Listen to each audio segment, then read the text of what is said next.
What's up, guys? It's McNulty here. Welcome back to the channel. I hope you guys are all doing well. So it is the Garrison Guard again today, and we have the return of the Goblin's Portal.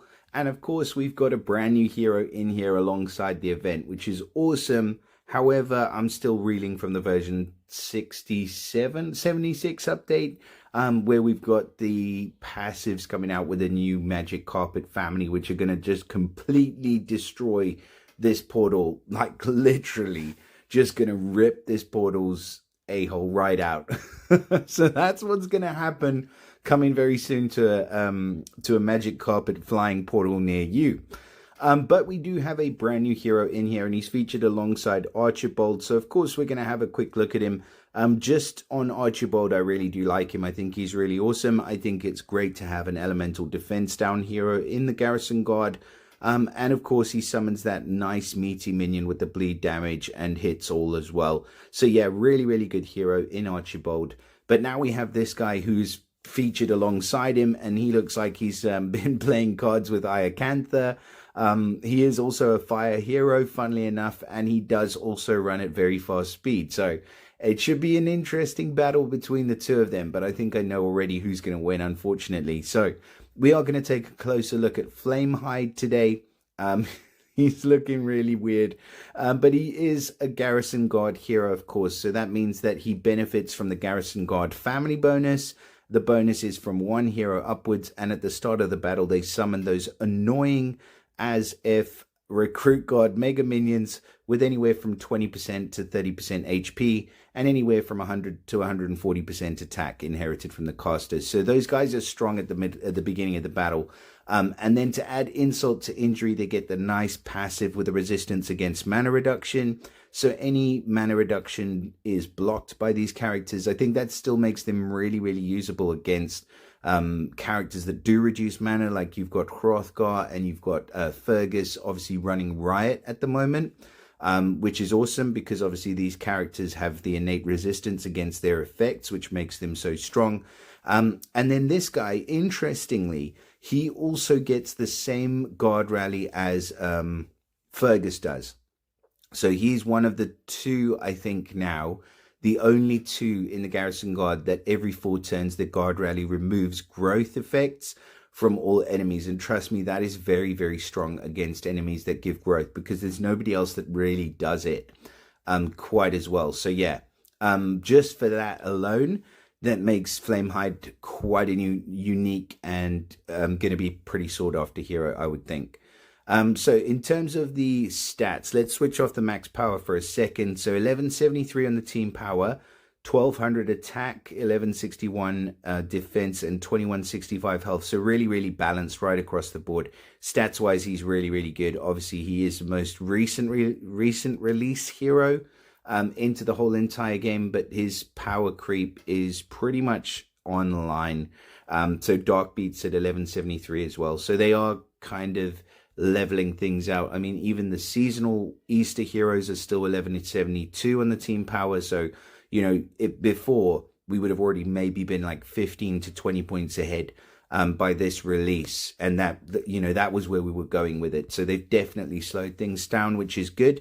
And as far as the ether talent, so Flamehide gets the attack up. That's a really good one. At the start of the battle, he gets an extra 20% attack for 6 turns. So I think that's super usable.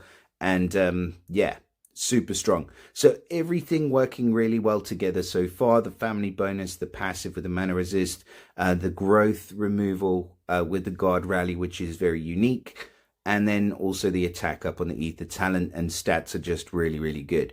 So he doesn't really need to do that much to be a decent hero. So let's have a look at his special. It's called Calling the Bluff, which is exactly what we need to do today. To be fair, with this hero review, we need to call the bluff, because the Small Giant Games are definitely calling our bluff by releasing this Magic family, this Magic Carpet family as is, because they are just going to completely destroy the meta as far as Mega Minions. And yes, something does need to be done. I do agree with that. But hiding it behind a paywall, putting it as a passive, smacks to me of kind of a really horrible and not nice kind of tactic. And this has happened many times in the past, many times before, and every single time we hope that the next time will be different, but it isn't. So I kind of think that like it's to where we've been sort of what's the word, conditioned, that's the word I'm looking for, to accept this kind of thing from the developers. However, it really isn't the correct way to be able to deal with these heroes. You bring out a passive that nullifies the whole family. I mean, if you look at any of these heroes right now, except for maybe Archibald, let me just go out and back in so I can really prove my point here. So Macy, okay, yeah, she boosts the health of all allies by 800. And then she boosts the health by extra for each status ailment the enemy has. But then she summons the Shield Guard Mega Minion. The minion then safely cleanses the latest cleansable status effect ailment every turn. So she's an ailment cleanser from the whole entire team. You remove that effect and you remove the attack of the minion. She just becomes a healer that boosts health. That's it, literally. Not Frost Out. He's probably not a good example. But yeah, there's quite a few heroes in here where the actual minion does things like that. So it's either going to cleanse or it's going to be a Sword Guard Mega Minion like this one, which is going to deal a massive amount of attack and also the bleed damage that runs for 3 turns. So that's what you're going to get. But that's all going to disappear from these heroes. So in essence, Dimmer will now be 400% damage to the target nearby and a negative defense. But you are taking away a massive part of these guys' specials by bringing those heroes out. Anyways, let's move on. Let's see what Flamehide's actually doing. But yeah, we'll illustrate that point further as well. So he is running at very fast speed. He deals 375% damage to the target. So again, like we just looked at Dima a second ago.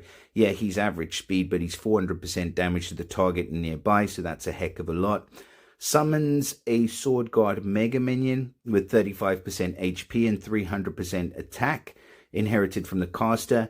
The target hit by the Sword Guard Mega Minion receives 687 bleed damage over 3 turns, and the effect spreads to nearby enemies. So this guy is a single target sniper running at very fast speed. If you remove the effects of the minion, like if you get one of those new magic carpet heroes, then he's going to be absolutely worthless because he's just going to be a fast speed sniper with a bit of a meat shield of 35%.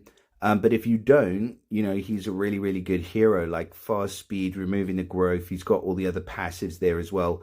He's giving that Sword Guard Mega Minion, which does give a massive amount of damage. And his bleed scales off of his attack. And you'll be able to see there his attack is much higher than somebody like Dimmer.